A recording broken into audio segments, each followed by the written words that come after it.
شهر أتى وحد تظاهرة تنظمها الجمعية المحلية لرعاية الأشخاص ذوي الإعاقة بدوز ابتسامة. سعادة منصور، صباح النور. صباح النور، مرحبا بك رياض وكل فريق راديو قصة وكل ما مستمعيكم.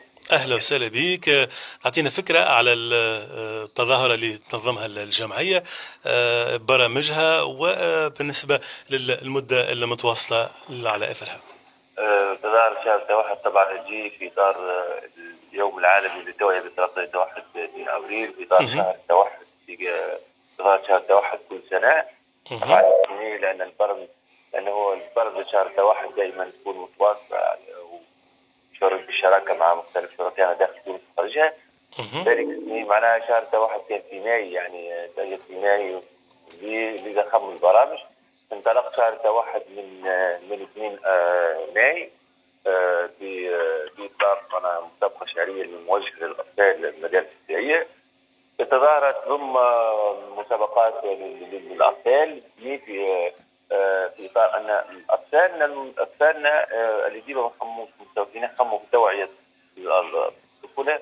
أطفالنا اثنين شركاء معنا في التوعية باضطراب طيف التوحد. الطفل نفسه هو شريك معنا في التوعية، إضافة إلى الولي، إضافة إلى المربي في داخل جمعية العامة للإعاقة مربين مختصين، إضافة إلى المربين في المؤسسات التربوية الابتدائية، مربين في مؤسسات الطفولة، التخصصات الطبية وشبه الطبية في وزارة الصحة.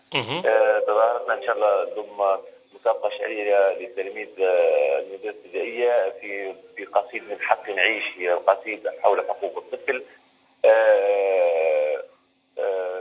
ان شاء الله تو حاليا تسجيل ومشاركات المدارس نهار 21 ان شاء الله المسابقه في درجه الدول. عندنا ايضا تظاهرات تنشيطيه مع مركز الاندونيسي للطفوله ونادي الواحه، نادي الاطفال الواحه بدوز 11 ماي و18 ماي. عندنا قافله طبيه وتكوينيه ايضا بالشراكه مع مستشفى جامعي خرطوم وبورقيبه 26 و 27 ماي. اليوم الاول معناها استشارات طبيه وتشخيص طبي، معناتها استشارات اطباء في الطب النفسي للاطفال. واليوم الثاني معناها طبعا ورشه مع المربين ومع الاولياء حول التقارير وحول التوصيات الطبيه وحول توضيح وتفسير وعديد الاضطرابات وعديد الاشكالات في طرق التعامل والاعراض وغيرها. عندنا ايضا ورشه معناها دورات تكوينيه مع الدوائر المجالس الابتدائيه بدون 1 و2 و3 مع الساده المربين والساده المديرين تحت اشراف دوائر التفقد اللغه العربيه بدون 1 و2 و3.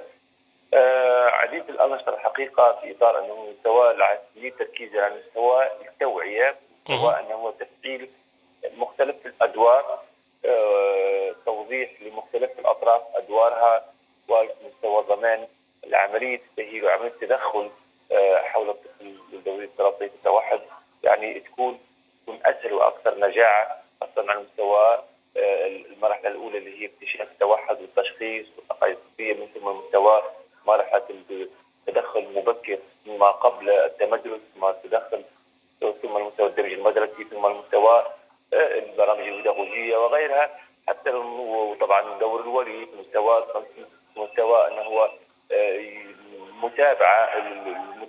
متابعه العمل اللي يصير داخل المراكز وتوصيه الطبيب وغيرها، باش نضمنوا معناها نجاح وتحقيق اهداف معناها البرامج التاهيل التي من شانها تحقق يعني اندماج الطفل في الوسط الاسري والمدرسي والاجتماعي. جميل جدا، بالتوفيق لكم سعادة منصور. مشكور. وطبعا نحن نحيي ونشكر إذاعة قصة وكل وسائل الإعلام على المتابعة اهتمام الحقيقة، يعني مش أول خاصة في واحد من أول انترفيو دائما قصة معنا كل عام. وطبعا هذه هو إعلام لنا شريك في التوعية، ونحن ندعو من مستوى خاصة كل الأطراف الكل مستوى المساهمة والمشاركة في التوعية، لأن التوحد معقد كبير جدا وكل الاطراف فيه مسؤوله وعندها دور فيه.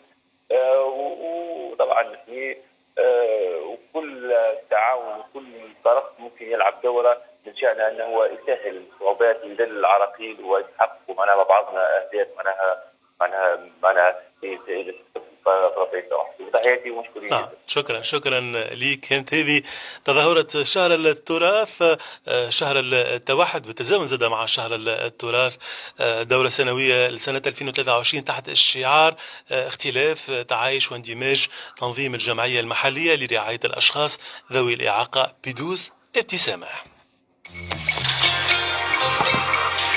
إشهار